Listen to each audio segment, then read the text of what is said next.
punta naman po tayo dito naman po sa isa pang topic na nakita po natin na kung saan mga kababayan, ito po ay may kinalaman sa sa press briefing kanina ni Ombudsman Boying Remulla. At ito nga po, dito natin makikita na talagang sinampulan ni Ombudsman Boying Remulla, ito pong itong si Mau Aplaska. Kasi nga, sinasabi dito talaga at lumalabas din naman talaga mga kababayan na si Aplaska ang nag-umpisa ng kaguluhan na nangyari dyan po sa Senado. So ngayon, ito, pakinggan po natin.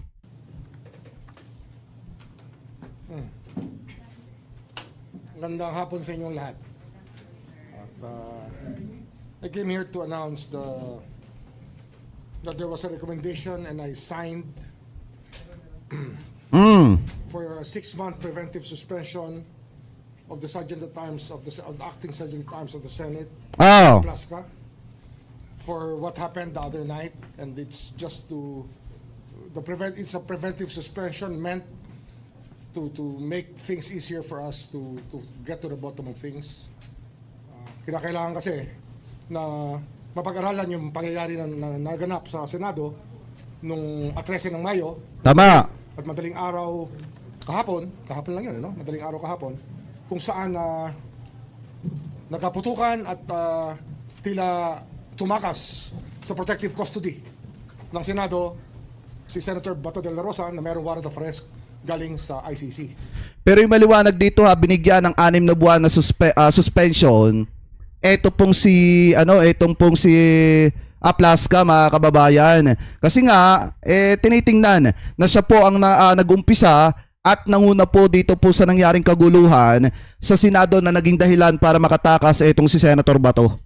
At yun ang mahalagang balita na inaanunsyo ko ngayon sa inyong lahat sapagkat kinakailangan kumilos tayo sa bagay na ito. Tama. 6 months, microphone. Good afternoon po, Isa Umali po from DCWP. Ano po katagal yung preventive 6 suspension? months. 6 months. 6 na buwan. Nakausap niyo na rin po ba si Senator Sergeant at Arms Aplaska? Hindi ko pa kinakausap. At, pero pinadala ko na ang order sa Senado para matanggap nila kagad sapagkat ang usapang ito ay napakaseryosong usapan. Sa isang opisina na itinatag ng ating saligang batas, ang mga pangyayaring ito hindi katanggap-tanggap. Tama. Na siya ay gumaganap bilang Sergeant at Arms at siya pa nagpaputok unang putok ng baril. It's worrisome if we allow this to go unpunished and just ignore it. We cannot ignore something of this magnitude. Tama yun. Sir, good afternoon. Yan sa Katiev. Kasi sa totoo lang mga kababayan, hindi dapat niya pinuputukan yung mga law enforcement po natin. Yung mga tagapagpatupad po natin ng batas. Kasi unang-una, nagpakilala na nga sa kanya na taga-NBI. At mismong sa bibig po niya nang galing na maaga pa lang alam na niya na may mga taga-NBI doon kasi nga nag-request. Etong si GSIS, General Manager Veloso, na magre-request siya ng mga NBI agent para po mag-secure ng premises mga kababayan ng GSIS. Ano po? So ngayon, ituloy pa natin. Jermaine News Online. Sir, yung 6 months preventive suspension without pay, would that be correct? Ano ba yung nakalagay sa atin? Hindi. Preventive suspension, I don't know kung may pay or no pay. No pay. No pay. Sir, meron ba siyang given the preventive suspension? Kasi ano yan Can you appeal it? Pwede nyo i-appeal yan. Kaya lang nag-iimbestiga tayo, hindi tayo pwedeng maglagay ng tao na maaaring maka-impluwensya sa mga bagay na kailangan natin mabungkal dito sa Senado. At syempre kaya nga tayo nag-preventive suspension para walang undue influence sa investigasyon. Kaya yan, yung usap-usapan sa CCTV, narinig natin, may isang pina na rin tayong in-issue para ibigay sa atin ang CCTV na Senado nung gabing yon para makita natin ang buong pangyayari. Tama. Sana naman ay walang nawawala na footage sapagkat may mga allegations at mayroong mga nagsasabi baka tinago na yung mga CCTV footage. Sana cover up dito. Hi, Sir Camille po from T. At ano yan, ang investigasyon nito, kasamang lahat, kasamang NBI dito na ating imbestigahan. Tama. Kasama rito ang OSAA, kasama rin yung mga pulis na nagpunta roon sa lugar na yon para malaman natin ang buong pangyayari mula sa perspektibo ng gobyerno. Overall governance to Ito yung executive department, legislative department, kahit tayo constitutional body, kinakailangan ito na ang talagang tungkulin na binibigay sa atin ng saligang batas. Pero alam nyo mga kababayan nung narinig ng mga DDSet na suspended, eto pong si Aplaska ng 6 na buwan, alam niyo yung sinasabi ng mga DDSet? Okay lang yan na masuspended ka pero para sa amin, bayani ka naman. Paano naging bayani yung isang tao na nagpaputok basta mga kababayan nang wala namang dahilan? Di po ba kahit nagpakilala na yung NBI sa kanya, siya mismo ang nagsabi, china-challenge po nila yung NBI na ibaba daw po yung armas. Lang namang ibaba ng mga taga-NBI yung armas na hawak nila. Sila yung nandudon to secure the premises ng GSIS. Natural, babantayan nila yon kahit ano pa man ang mangyari mga kababayan. So ngayon, hindi talaga magbababa ng armas yun. At dahil hindi nga napagbigyan, etong si Aplaska mga kababayan, yun, bigla na nagpaputok. Kaya dapat lang talaga na isuspended siya. So para doon sa mga DDSet, bayani daw po etong si Aplaska dahil sa ginawa niya. Ano po, anyway, tuloy pa natin. Sir, what about Senator Robin Padilla? According to General Aplaska, he was the last person na nakita sa CCTV na kasama po. Kasama yan sa investigasyon. Kasama siyempre si Senator Robin Padilla at hihingi natin ng bersyon ng pangyayari sa lahat. Pati kay Senator Jingo Estrada kasi nga mayroong insinuations na sinabi niya na itago yung CCTV. Kung ano ang tono nun, malalaman natin pag may nawala dyan. Baka namang siya ang mapaghinalaan. Tama. Gusto natin magpaliwanag ang lahat. Sir, may tuturing pa na obstruction of justice yung nangyari? Definitely, no? Ay, hindi lang yan obstruction of justice, no? Yung discharge of firearms is disturbing. Yung ng barrel. Nasa loob ka ng building. At ang yung pinuputukan ay law enforcement. That's so ironic na ang law enforcement papuputukan mo na warning shot. Ano yun? Siya ba ang ano? Hindi ko alam. Hindi ko naintindihan saan sila nanggagaling sa bagay na yun. Tama. But sir, on the part of the NBI, will they also be accountable? Kasi parang ang lumalabas, at least sa version nila is, there was like no communication between what's happening inside the GSIS building and the Senate building. May May naka-embed naman na may naka-embed doon na reporter. Nakita ko yung footage doon eh. Ah. At least we will subpoena the footages of all the networks and all of those who were present in the para naman magkatulungan tayo rito. Tsaka maliwanag din mga kababayan na buti na nga lang merong footage na hawak mga kababayan na itong News 5 at saka po itong isang taga GMA7 mga kababayan na talagang raw video na on the spot na naando doon. Di po ba? At kitang-kita rin kung sino yung unang nagpaputok ng armas. Para malaman natin lahat. Sir, kailan po effective itong preventive suspension po? Now. Effective today. Aray mo. Iyak si Aplaska. Sir, how about... Sa bagay mga kababayan, hindi rin naman magtatagal si Aplaska kasi 'di ba papalitan din naman siya. Kung halimbawa magkaroon ng ng Senate coup mga kababayan at magbago ng liderato ng Senado, wala, mapapalitan din yang si Aplaska ng bagong Sergeant at Arms mga kababayan diyan sa Senado. Kasi siguro hindi na naman itatalaga ulit yan. Lalo na at naka-suspended pa nga po siya. Anyway, tuloy pa natin. The senators who decided to be with Senator De La Rosa overnight kasi yung Ayan, titingnan din natin yan. Hindi ba ano yun? We have to look at the whole context. Titingnan natin yan sa buong context. No?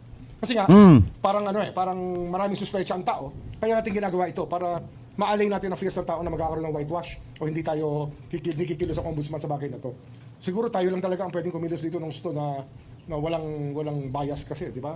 Ang problema rito ay may kanya-kanya tayong dahilan sa iba't ibang departamento. Tama. Sa ombudsman, ito yung ating tungkulin na malaman at alamin at ipagbunyi sa tao, ipaalam sa tao yung mga pangyayari mula sa ating perspektibo.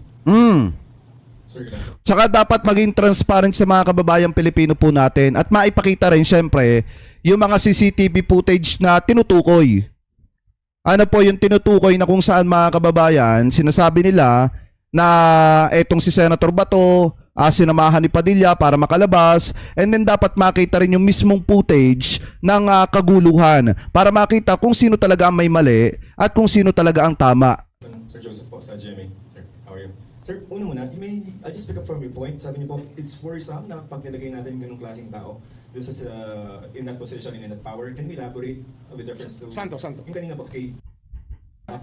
Kasi nga, worrisome yun. Kasi nga, Papuputukan mo, law enforcement? Ano siya, mas mataas sa law enforcement? Is he higher than law enforcement? Oo, doon pa lang, mali na. To help the Senate maintain the rules of the Senate. Pero para paputukan mo law enforcement, ibang usapan yan. Hindi natin tinotolerate yung ganyang behavior. We do not tolerate that. Tama. Sir, so technically, the ombudsman Doon pa lang kasi mga kababayan talagang napakalaking pagkakamali na. Nagpakilala na nga kasi sa kanya na mga taga-NBI at kaya naando doon kasi nga may sinisecure na premises ng GSIS. Pero ang nangyari, saglit na makinig siya mga kababayan, challenge niya pa yung mga taga-NBI na ibaba yung mga armas na hawak po nila. At saka maliwanag din naman yung sinabi ni NBI Director Melvin Matibag na nung na-request sa kanya yung mga NBI yung mga NBI agent, talagang naka-battle gear yun mga kababayan kasi nga ang pakiusap ng GSIS eto secure the premises mga kababayan ng GSIS. So natural naka-battle gear talaga yon. Anyway, tuloy pa natin. is conducting an investigation Yes, into what happened. yes, we already formed a panel. We're actually, buo na ba yung panel natin? We're in the process of forming a panel that will be complete by the end of the day para mag-issue na kami ng subpoenas for next week. So that's next week. Okay. For what possible violations? Marami eh. Di ba? Obstruction, sir? Obstruction of justice yung isa sa pinakamabigat dyan. Failure to maintain public order and safety within Senate premises. Tsaka, Sir, pasok ba yung parang cuddling ng criminal? Ganun ba tayo? yun din. Aiding and abetting a criminal. Or a fugitive from justice. At least, At least marami yan. Marami tayong makikita ditong gross neglect of duty. Marami yan. Marami. You can throw the book at them eh. Kasi unforgivable para sa akin. Mahirap patawarin yung ginawa nilang yon na napaputok ng baril sa loob ng premises ng enclosed building. Mas lalo din Nako. it could have hit somebody. I'm sure Biruin nyo kung ano yung matindi dito mga kababayan. Grabe, matatambakan ng kaso si Aplaska dito. Diba? Matatambakan ng kaso si Aplaska dahil sa pagsunod at pagtulong dito po kay Senator Bato de la Rosa. So mangyayari dito, dadami yung sakit sa ulo mga kababayan nito pong si Aplaska para biruin nyo kung ano yung naging resulta ng tulong na ibinigay niya dito kay Senator Bato. Siya pa ang napasama mga kababayan para lang protektahan yung isang pugante na nagtatago sa batas. 'Di ba? Alam nyo, ito na nga yung sinasabi ko na dapat hindi na kinanlong etong si Senator Bato. At dapat nung lumabas ang arrest warrant niya, isinuko na siya ng Senado. Di sana walang gulo na nangyari. Pero gaya nga ng paulit-ulit kong sinasabi, kung yan ay nakaplanado na dapat magkakaroon talaga ng gulo para makapusdate si Bato, mangyayari pa rin yan. yung mga kapatid nyo sa hanap buhay, yung mga kaibigan natin sa media, many of them were shell-shocked Tama. by the kind of ruckus caused by the gunfire. Hindi biro yon. Alam nyo, ang na-embed sa utak natin, sa consciousness natin pagka bumuputok ang baril. Wala may gusto nun. Tama. sir, would you like to comment on allegations or insinuations that it's a show na staged? Well, we will find out. That's why we are conducting the investigation. There are allegations na ito ay ginawang moro-moro, scripted. Tingnan natin kung scripted ito. Yan. From the facts. As we are able to gather everything properly. Sir, last on the So we will ask our friends from media to submit their own affidavits para ma-narrate nila yung pangyayari together with the footages that they took. So parang announcement Tama. parang notice na to. Yes, notice na rin sana yan sa mga kapatid natin sa media. Notice natin sa buong OSAA. Kasi OIC lang naman yan eh. Yung mga OSAA na career. Forgot your date? Keep cool. Oh, may ano pa, wait lang. Anyway, shoutout sa inyo. Thank you sa mga naglalike na live streaming po natin Sila lang sasabihin tungkol dito. Mga career people. Okay, for the meantime, last question. So sir, if there's going to be an investigation, can we get a list of those who will be invited maybe for the You can imagine it already. Kasi nga, the senators, senators? kasama senators, we will have the day with them, nakausapin sila, para malaman natin, out of due respect also to the positions. So if you can name the senators that medyo nasa list natin. Kita nyo mga kababayan, kaya pala nang gagalaiti si Alan Peter Cayetano kasi pala sinuspended ng 6 na buwan eto pong si Aplaska. Diba kaya pala nang gagalaiti si Cayetano sa kanyang live? Kasi sinuspended ng 6 na buwan tong bata nila. Kaya pala itong si Cayetano humihiling kay Ombudsman Boying Remulla na suspindihin din etong si NBI Director Melvin Matibag kasi tinamaan pala yung bata nila eh. Anyway, tuloy pa natin. Everybody who was present. majority. Everybody was present. And those who came before and after. Para malaman natin lahat. Hmm. We will ask them. We will ask our friends in media. We will ask the PNP. May nag-comment, sabi dito, Jake, balita ngayon nawawala ng CCTV footage, meron din sa DZRH. Sabi nga ni Aplaska, wala daw pong footage yung nangyaring putukan, mga kababayan.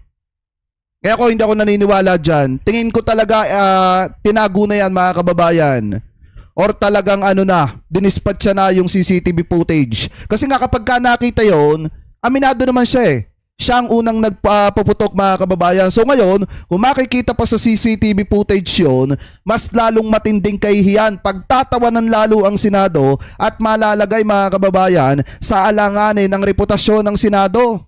Kaya siguro sinasabi na ngayon ni Aplaska na wala na CCTV footage doon po sa pinangyarihan ng putukan, mga kababayan. We will ask the DILG.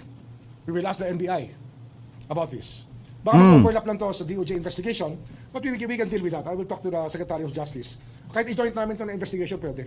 Wala akong problema ron. Kaya lang nga, syempre, the NBI is under the DOJ. Baka mas maganda kung dito talaga nakasentro yung investigation. Tama. They will be assisting us in that regard. Yun muna muna sa akin.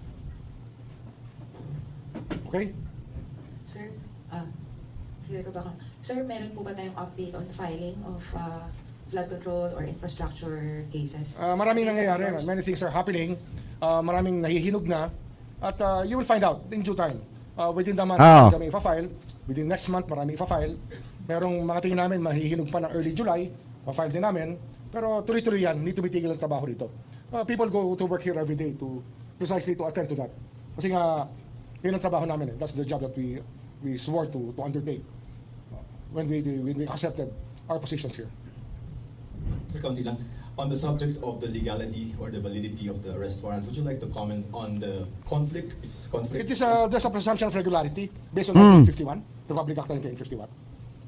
It is for the court to stop it because it's the executive's function to serve it. Okay. Oh. Pero sir, Tama. yung nila na parang medyo 1951 and then the Rome Statute of Article 58, 59. Hindi, ano yan? Wala yan. The Rome Statute will not apply here as much as 1951. Because, sir.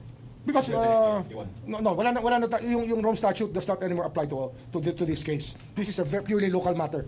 Hindi ito nagpupunta sa ICC. Ito dito sa ating bansa. Tama. Because we're not a member of it anymore. Well, that's one reason. Yeah. So- But 1951 is the prevailing law. Is the prevailing law. Okay, sir. Okay? Sir, meron po ba kayong bagong request for PHDO? And if you can name it, then name it. Hindi, wala pa kaming request. Pero marami kaming binabantayan ngayon. We're guiding a lot of things. We're in constant touch with our investigators who are also in touch with the AMLA, with the Anti-Money Laundering Council, so that we are on the track of, we're trying to follow the money. Pa rin sa flood control, we're trying to follow the money. So ibang usapin na yan, mga kababayan, patungkol na po yan sa flood control. So maliwanag kasi dito, mga kababayan, magsasagawa ng investigasyon, sarili po nilang investigasyon, mga kababayan. Ito pong ombudsman patungkol po dito sa nangyaring kaguluhan diyan po sa Senado. At dito ang pinakamaganda rin dito, mga kababayan, ay sinuspended po nila yung bayani nung mga DD-shit na si Aplaska. Ng 6 na buwan. Yan po yung pinakamaliwanag na paliwanag dito ni Ombudsman Boying Remulla. Kaya pala nang gagalaite si Alan Peter Cayetano kasi nga tinamaan ng 6 months suspended eto pong bata nila ni Senator Bato de la Rosa. Kasi nga, mga kababayan, ito rin yung nakakapagtaka kanina eh. Di ba kinumpirma mismo ni Aplaska, allegedly, na yung CCTV footage daw po dun sa pinangyarihan ng putukan, mga kababayan, kung saan siya nagpaputok ay wala na. Dahil wala daw atang nakalagay doon na CCTV. Yun yung sinasabi, mga kababayan, pero ako hindi po ako naniniwala. Kung si Torion nga, may video na kung saan pakinig yung boses niya. Na sinasabi niya, mga kababayan, nagpa-flashlight pa daw na parang tinitrigger etong si Aplaska. Imposibleng walang CCTV footage doon. Kita nyo naman na ang Senado ay bantay sarado talaga yon. Di po ba? Ito, for the record, mga kababayan, ito pong pagsususpended kay Aplaska, yan po ay walang bayad. Ibig sabihin, no pay. Suspended with no pay. Sa madalit salita, mga kababayan. Kasi nga, hindi po nagustuhan ni Ombudsman Boying Remulla yung ginawang pamamaril mga kababayan doon po sa mga law enforcement po natin. Kasi parang ang dating nga noon, ipinapakita ni Aplaska na mas mataas siya sa NBI mga kababayan. At talaga maliwanag din naman na sinabi niya ni Aplaska na challenge niya ang NBI, kaso nga lang hindi kumagat sa challenge po niya na ibaba yung mga armas, kaya pinaputukan niya ng warning shot. Ano po, so ngayon, ang maliwanag po dito, magsasagawa ng investigasyon ang ombudsman at papapanagutin nila at ilalabas nila publicly kung sino talaga ang mali po sa usapin po na ito. At kung ito daw po, ayon po kay Ombudsman Boying Rimulya, kung ito po ay lalabas mga kababayan sa kanilang investigasyon na talagang scripted lang o invento lang o drama lang, talagang may mananagot. Yan po yung sabi dyan. So ngayon, mga kababayan, kung kayo po ang tatanungin, ano po ang masasabi nyo hingil po sa usapin na yan? Comment below na lamang po ha kung ano po ang comment at opinion po ninyo hingil po dyan.